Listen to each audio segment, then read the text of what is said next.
Il fait chaud, je suis en susu, tout va bien.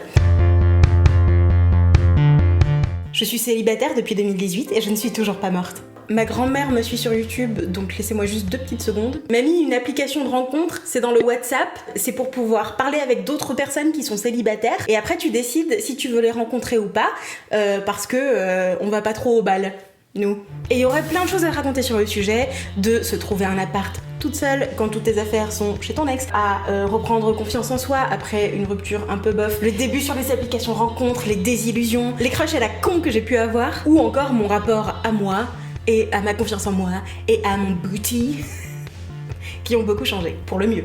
Non, c'est bien. Tant mieux. Cette intro est en train de se transformer en brainstorming de vidéos YouTube, n'hésitez pas à me dire s'il y a des sujets qui vous intéressent. Oh, j'aurais dû mettre de l'highlighter là, attendez. Vous le voyez le glow là? Donc, ça fait donc 3 ans que je suis sur des applications rencontres et j'en ai testé beaucoup. Ces temps-ci, mes préférés, ça reste OkCupid et Fruits. J'ai donc eu bien le temps de développer quelques habitudes, plus ou moins creepy, plus ou moins normales, plus ou moins... Ah, tout le monde le fait, t'inquiète pas, j'en sais rien. Vous me direz, c'est parti pour que je m'auto-dénonce, pour aucune raison.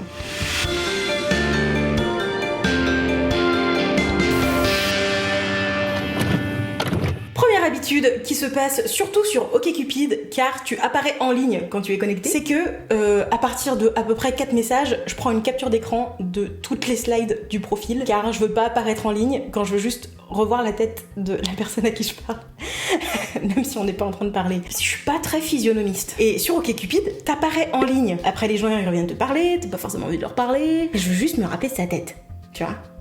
Sinon j'oublie. Déjà j'ai du mal à me rappeler de la mienne, alors celle des autres... c'est compliqué. Donc ça fait que des fois, je suis dans ma galerie et je me retrouve avec des captures d'écran random de gens et je me rappelle plus qui c'est parce qu'en fait on s'est jamais rencontrés et puis on a arrêté de parler assez vite. Alors bon, je suis prime au fur et à mesure, hein, mais je me retrouve à chercher une photo d'un paysage que j'ai vu et je suis là. C'est qui Julien? Je sais pas. Sur Fruits, tu peux envoyer des crush notes, envoyer des messages aux gens même si vous avez pas encore matché. Des fois, j'ouvre l'application, je reçois une crush note et j'ai pas envie de prendre de décision. Du coup, je referme. Et du coup, je sais pas pourquoi je l'ai ouvert à la base. Parce que c'est débile. Si j'y vais, c'est soit parce que j'ai une conversation en cours, soit parce que je veux parler avec de nouvelles personnes. Mais je pense que c'est devenu tellement un réflexe que juste, j'ouvre, je vois que quelqu'un m'a parlé. Sur le coup, j'ai pas d'avis, alors du coup, je referme.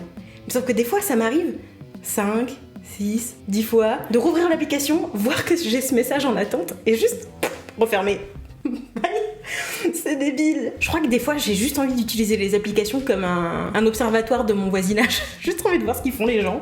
Quelle tête ils ont, quels âges, quel métier, bon voilà. Là c'est chaud là. Littéralement. Ma 3e habitude découle directement du fait que les premières fois où je me suis faite ignorer, ghoster, je le vivais très mal. Je le prenais personnellement, voilà.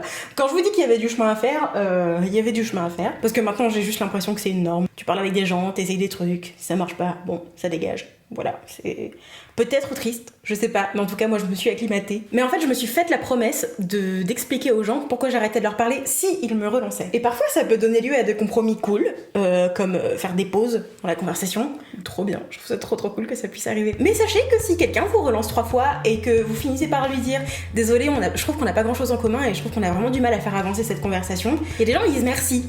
Mais il y en a d'autres juste qui bloquent, moi ça me va. Mais pour être honnête, la plupart du temps je me fais insulter. Voilà, pas mytho hein. Après récemment j'ai pas trop eu besoin de le faire. Peut-être que ici les gens sont moins insistants. Mais avant de partir dans un truc de ah les mecs aucun respect, tous des cons, là, je sais quand même que pour un mec, pour une application de rencontre, si tu sors pas la thune, c'est un peu compliqué. Les applis sont faites comme ça, sont faites pour que ce soit facile pour les meufs et payant pour les mecs. En gros, hein. Ils font comme s'il y avait des versions gratuites sur certains trucs, il y en a d'autres où ils se font même pas chier, Pure c'est forcément payant pour les mecs. Déjà parce qu'il leur faut un modèle économique et ensuite parce que oui, il y a plus de mecs que de meufs sur les applis. Et je sais que les mecs ils se prennent facilement beaucoup de vent, qui matchent vachement moins que les meufs, et que j'imagine que se prendre un énième vent par quelqu'un qui voulait juste booster un peu son ego et voir qui est-ce qu'il l'aimait bien, c'est pas forcément agréable. Est-ce une raison pour insulter les gens? Non, pas du tout madame. Mais j'ai quand même un peu d'empathie pour eux. Un petit peu. Ça dépend ce qu'ils utilisent comme insulte quoi. Non, je rigole. Numéro 4, de temps en temps, je parle aux profils qui n'ont pas de photos d'eux. Où il n'y a pas leur tête, ils sont de loin, de dos, il y a un joli paysage. Les gens qui veulent se la jouer un peu mystérieux ou qui ont besoin de se cacher un peu pour des raisons... ça dépend des gens. Est-ce que je finis par les rencontrer? Peu. Est-ce que ça me distrait? Oui. Est-ce que eux sont déçus de pas me rencontrer? Souvent non. J'aime bien leur demander pourquoi ils font ça. C'est un peu mon chat roulette, parce que chat roulette maintenant c'est sale. Et avant c'était rigolo et tu pouvais parler avec des inconnus sans vraiment de raison. Et en fait un gars qui n'a pas sa tête sur son profil, il a pas vraiment d'attente. Il est juste là, il parle, il chill et en vrai je trouve ça très drôle. Après, faites attention à vous. Souvent c'est des conversations drôles qui durent pas très très longtemps, hein. Je m'éternise pas dessus, mais j'ai un peu l'impression de faire une expérience sociologique toute seule depuis mon téléphone en mode qu'est-ce que ça raconte? Voilà. 5e habitude, j'appelle ça me caler des dates YOLO. Quand je vous parlais de cette période de célibat qui a duré un petit temps et dans laquelle je suis rentrée plutôt en mauvaise forme, disons, parler avec des gens sur des applis et caler des petits verres, des petits trucs, ça m'a aidé à réaliser à quel point j'avais peur de ne pas plaire. J'avais pas peur que l'autre me plaise pas, ce qui pouvait arriver, mais j'avais peur de moi pas plaire. Alors que tu vois, si ça marche dans un sens, pourquoi ça marcherait pas dans l'autre? Et du coup, quand je sens ce vieux petit réflexe là qui revient dans ma tête, de me dire ah je vais bien me conformer, je vais tout faire pour être bien dans la petite boîte. Ah il aime bien les meufs féminines, faut que tu sois bien féminine et que tu sois toute douce et que tu sois d'accord et que si jamais t'es pas d'accord, il faut pas trop que tu rentres dans l'art des gens hein, parce que surtout des garçons parce que t'es une fille, alors il faut que tu sois toute douce. C'est des vieux réflexes mais qui des fois remontent à la surface et surtout quand je parle avec des gens et que je finis par me prendre pas mal de vent à la suite, c'est pas vraiment ce que je recherche hein, qu'ils reviennent parce que j'ai mis du temps à essayer de les buter et ils reviennent de temps en temps en mode zombie là. Et la magie des applications de rencontres, c'est que tu parles avec des gens qui peuvent très facilement disparaître. On dirait que je vais les assassiner. C'est pas le cas. C'est pas ça que je dis. Du coup, de temps en temps, ça me prend comme ça et je commence à parler avec quelqu'un et je passe directement en sans filtre. Du tout. Juste la version la moins filtrée de moi-même, qui envoie les pires selfies et qui fait des blagues très rentre dedans dès le début sans vérifier si ça passe ou pas. Et en fait, ça saoule pas les mecs pour autant. Et ils continuent à me parler et on s'amuse bien. Et ça me rappelle que j'ai pas besoin de triturer mes cheveux et de faire le petit coquelicot et faire je suis douce et fragile. Est-ce que tu m'aimes bien? Et que non, en fait, je peux être un vieux bourrin qui rentre dans le tas et qui rentre dans l'art des gens et que je peux plaire aussi comme ça.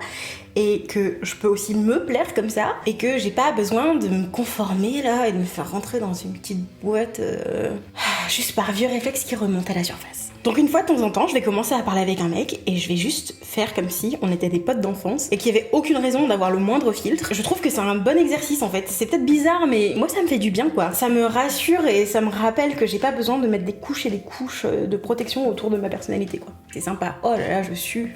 Avant, ça a coupé parce que mon téléphone, il a surchauffé. Donc, je conseille cette activité aux personnes qui sont très self-conscious, comme on dit, qui prennent beaucoup de recul sur leur façon de faire et leur façon d'être, et est-ce que j'ai dit la bonne chose, et est-ce qu'on va pas m'en vouloir, est-ce que j'ai dit ça, et est-ce que c'était pas un peu trop violent ou machin. Juste de temps en temps, parler avec des gens et n'ayez aucun filtre, et voyez où ça mène. Souvent c'est rigolo. En tout cas pour moi ça marche. Numéro 6, passer beaucoup trop de temps à essayer de trouver la balance parfaite pour mon profil. J'ai l'impression qu'il y a une espèce de panel à atteindre dans mes profils pour que j'ai les chances de matcher. C'est-à-dire que j'ai une photo où je suis juste en mode « Oh, elle a l'air sympa !» Une photo où c'est en mode « bah, elle a l'air sympa !» Une photo où t'es en mode « Elle a l'air sympa celle-là !» Je pense que je suis ces trois choses. Voilà. De temps en temps, je mets aussi une photo en bombe de ouf. Et j'ai un peu plus de mal à les afficher, celle-là, sur les applis parce que je me dis « Oui, c'est moi !» Parce que c'est une version réaliste de moi. Là est toute la question. Parce que, alors oui, je peux être la meuf avec la bonne pose, la peau un peu retouchée, ou bien le bon éclairage, avec le bon maquillage, et puis la petite tenue qui me sert trop bon endroit. Quand je suis à un bar avec une pinte, je suis encore plus en susu et je me tiens comme ça au bout d'un moment. Donc, dans ma tête, il faut que ce soit compensé avec un panel réaliste, sinon j'ai l'impression de faire du catfishing. Mais du coup, quand je vivais à Paris, c'était un stade où je changeais mes photos, leur ordre, et le type de photos que je mettais en avant à peu près une fois par semaine, et puis je comparais. Et des fois j'étais là, ah bah depuis qu'il n'y a plus cette photo là, les gens ils me parlent moins, et hop, je changeais. Techniquement je fais de l'A/B testing, hein, technique de marketing de base. Tu prends par exemple une vidéo YouTube avec le même contenu, mais tu mets deux miniatures différentes, deux titres différents pour le même contenu. Tu envoies les deux versions à un panel, tu regardes laquelle des deux marche mieux. C'est à peu près pareil. Je mets ça là parce que je pense qu'en vrai, ça change vraiment pas grand chose et que c'est plutôt dans ma tête. Mais je passe quand même pas mal de temps là-dessus. À essayer de faire des petits tests, on rajoute des photos, on en enlève, machin. Alors qu'en fait, je pense que soit t'aimes bien ma tête, soit t'aimes pas bien ma tête. Et puis, ça s'arrête là, quoi. Ok, ça donne une petite perception de la personnalité. Et je sais que moi, il y a des trucs les profils de gens passionnés par le voyage et par le cinéma, je pratique pas, tu vois. Tout comme j'ai déjà parlé avec des mecs qui me disaient les meufs avec des filtres Snapchat sur la tête, je peux plus. Ben, je peux comprendre. En fait, on voit tellement passer de monde que quand il y a trop de répétitions, t'as l'impression que la personne se perd dans la masse et ça donne pas forcément envie d'aller lui parler. Mais en dehors de ça, je suis à un niveau de détail où je pense que vraiment ça ne change absolument rien. Mais j'aime bien. Voilà, la petite impression de faire de l'A/B testing, tranquille, voilà. Et enfin, je continue à aller sur Tinder alors qu'à chaque fois que je parle avec quelqu'un, ça finit mal. OkCupid, j'ai fait des rencontres super.